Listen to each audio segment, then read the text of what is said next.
یہاں ایک اشکال ہے،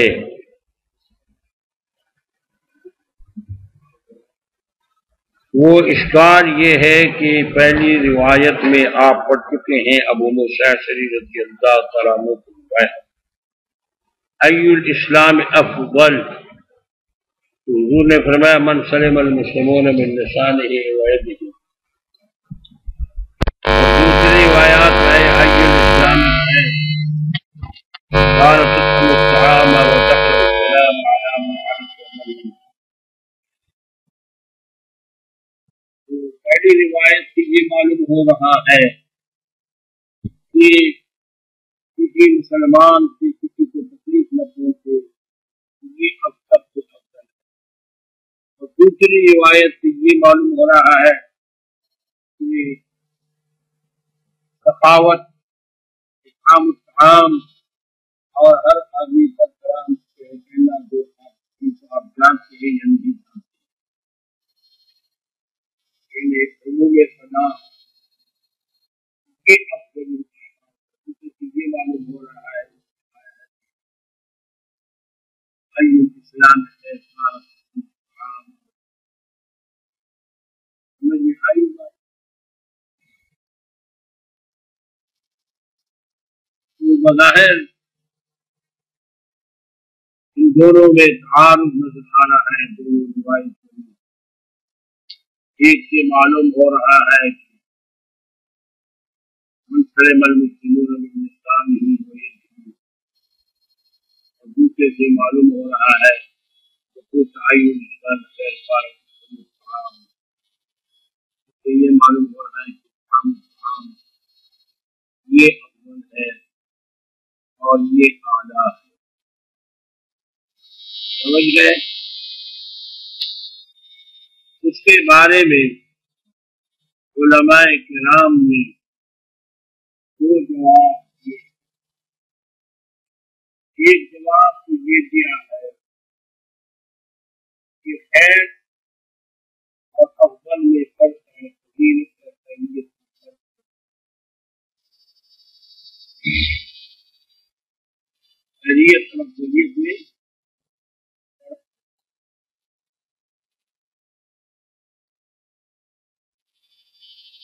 افضلیت جو انسان کے اعتبار اتفاق سے پیدا ہو،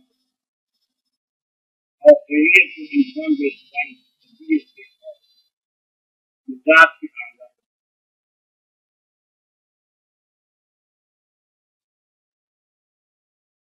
بعض حضرات نے فرمایا ہے یہ جواب علی اسلوب الحکیم، یہ جواب علی اسلوب الحکیم ہے، اور اس کا مقصد یہ ہے کہ حکیم آگے مریض کے یا آدمی کے مزاج کو دیکھتے ہیں. حکیم اس میں کہ سبھی کو نہیں کہتے، اس کو بھی کہتے ہیں، اس کے علاوہ سمجھدار آدمی کو، ہوشیار آدمی کو کہتے ہیں حکیم. تو مقصد یہ ہے کہ یہاں جو سمجھدار آدمی ہوتا ہے، جو ہوشیار ہوتا ہے، جو ماہر حکیم ہوتا ہے، وہ بھی ایسا ہی ہے، وہ ہر مریض کو اس کے مزاج کے مطابق جواب دیتے ہیں. وہ پوچھتے ہیں کہ کون سی غذا افضل، وہ ان کے مزاج کے مطابق بتاتی ہے.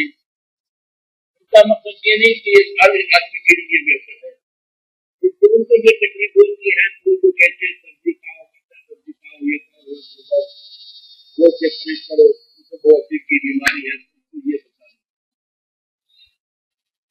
یہ جب کی بیماری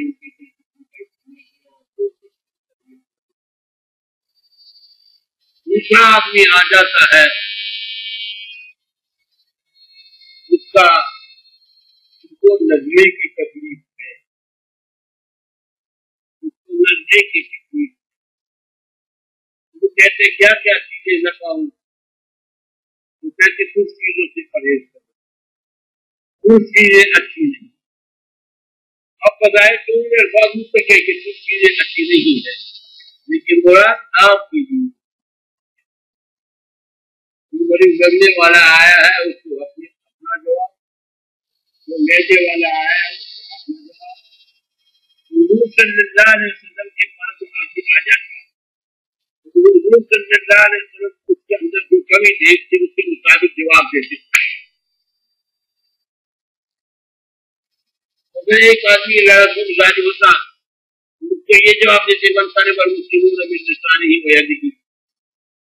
ایک آدمی بخیل ہوتا اس کو جواب دیتے السلام علیکم ورحمۃ. یعنی جیسا قائل ویسے جواب، قائل کے مطابق جواب دینا، اس کو جواب خیال اصول کی حقیق کہتے ہیں. سمجھ گئے؟ صرف سوال کو نہیں دیکھتے بلکہ سوال کے ساتھ قائل کو بھی دیکھتے ہیں اور اس کے مطابق جواب دیتے ہیں. جو قرآن کریم میں ہے یسألونک عن الأہلہ، یسألونک عن یہ چاند کیوں بڑھتی ہے؟ سائنس عرب تھے وہ فلسفی نہیں تھے، فلسفہ نہیں تھے، اور اس میں عربی بھی تھے، دیہاتی لوگ بھی تھے، شہری لوگ بھی تھے. تو حضرت شیخ انور رحمۃ اللہ علیہ فرماتے ہیں کہ قرآن عام لوگوں کی زبان پر نازل ہوتا تاکہ عام لوگ سمجھیں، فلسفیوں کے مزاج پر نہیں ہے. اگرچہ اس میں فلسفیانہ نقطے بہت ہیں مگر فلسفیوں کے مزاج پر نہیں ہے بلکہ عوام کے مزاج کے مطابق اللہ نے اپنا کلام نازل فرمایا تاکہ کے بارے میں یہ جواب نہیں دیا کہ نور القمر مصطفیٰ بنور الشمس، یہ سورج سے ان کی ملاقات جس سے ہوتی ہے اس کی ہی ہوا اس کے مطابق ملاقات کب ہوتی جا رہی ہے تو چاند لگا کب ہوتے جا رہا ہے ملاقات زیادہ اس کی روشنی وقت کی موٹائی جائے. سمجھ لیں یہ جواب نہیں دیا اللہ نے. اللہ نے قائلین کو دیکھا کہ قائلین عرب ہے اور وہ فلسفی نہیں ہے. اللہ نے جواب دیا قل ہی مواقیت للناس والحج، چاند میں یہ برکتیں ہیں کہ تمہارے لیے اشیاء کے اوقات اور حج کا وقت اس سے معلوم ہوتا ہے. لیکن چاند کا حساب بالکل آسان ہے. اللہ نے مسلمانوں کو اس کے احکام چاند کی بنیاد پر جو چاند کا حساب ہر عام خاص ادھر بھی نظر آتے ہیں ادھر بھی نظر آتے ہیں، اور یہاں تک لوگوں نے تجربے کیے ہیں کہ 15ویں رات ہوگا غروب کے ساتھ وہ اکثر نکل آتا ہے اور فلاں رات کی آتا ہے اور فلاں رات کا تو عوام کے لیے اس کا حساب آسان ہے. سورج میں تو جنتری دیکھنا پڑے گا، سورج تو ایک ہی جدید دہر سے آتا ہے آپ کو پتہ نہیں ہوتا. سمجھے گاڑی رکھنا پڑے گا.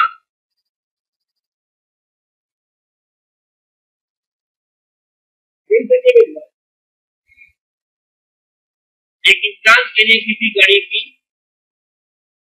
اور کسی تعلیم کی ضرورت نہیں ہے. ہر آدمی سمجھتا ہے کہ اب چاند کا مہینہ گزر گیا، اس طرح سے چاند آیا اس طرح سے نہیں آیا. اب نیا چاند شروع ہو گیا، نیا مہینہ شروع ہو گیا. عورت بھی سمجھتی ہے، مرد بھی سمجھتا ہے، اوپر بھی سمجھتا ہے،